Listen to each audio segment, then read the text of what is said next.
Okay, so we're going to show a basic head and arm. There's 100 different variations of this, but the basic principles are all the same. In collegiate wrestling, they also call it a headlock. And some of the freestyle schools or Southern Maine schools will call it that. But what I'm going to do is I'm going to isolate her head. Ideally, I want to get it in what we call a pocket, which is this part right here. So I want to pull that in when I get my collar tie up. I want to pull that in really tight. The other thing I want is the arm that I'm going to pull on. Okay. So if I can isolate this arm, either by pinching it here or by coming under it and locking it here. Okay, either way that I have an arm and a head together in such a way that I'm not going to lose them.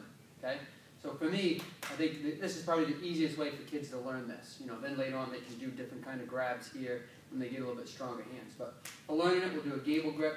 I'm under this arm, I'm over the head, I'm here, and I've pulled her head right into my neck, right into my collarbone pocket there.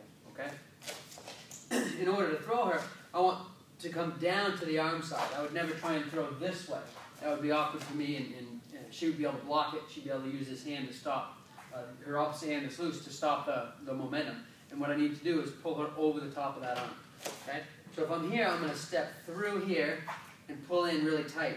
So basically like a quarterback carrying football, right? I got her head and her arm both like a football cradled up really tight. Once I step through it, I'm going to stretch her off of her feet. If you watch, I'm pulling this way.